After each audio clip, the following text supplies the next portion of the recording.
The state of Texas filed a lawsuit against industrial waste recycler Global Fiberglass Solutions for illegally compiling approximately 3,000 wind turbine blades and parts at 2 disposal sites in Sweetwater, Texas. The lawsuit claims that Global and other entities violated the Texas Solid Waste Disposal Act and Texas Water Code. Court documents state that Global, a Texas corporation with a principal place of business in Washington, is hired by companies to break down, transport, and recycle turbine blades. However, the company allegedly failed to properly dispose of the waste and instead created a stockpile of nearly 487,000 cubic yards of solid waste. The lawsuit added that Global and other defendants never acquired authorization from the Texas Commission on Environmental Quality to operate, process, dispose of, or store industrial solid waste at either facility. TCEQ conducted a series of investigations at both sites from 2018 to 2025. The first in 2018 stemmed from an anonymous complaint and discovered that Global had engaged in recycling activities without notifying the commission. TCEQ told the company that it needed a permit to store industrial waste if it does not recycle 75% of material per calendar year. When the commission returned in 2021,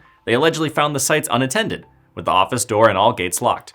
2 days later, they spoke with Director of Plant Development Paul Brush, who said the facilities had been closed since April 2020, all employees had been furloughed, and no access could be arranged. Brush also reportedly admitted that the sites had added more blades since 2020 and had never recycled the required 75% of material since operations began. In 2022, TCEQ entered an agreed order against Global, which required it to stop storing additional waste, maintain records of its activities, secure permits for both sites within a year, and submit compliance certification by October 2024. Alternatively, the company could remove and properly dispose of all unauthorized waste by the same deadline. Investigators revisited the facilities in March 2025 and concluded that Global had abandoned the facilities, accepted additional materials, and had not removed any waste. Another investigation in October found similar conditions. According to Clean Grid Alliance, wind turbine blades can be mechanically recycled, co-processed in cement kilns, or landfilled. The state of Texas will seek monetary damages ranging from $250,000 to over $1 million.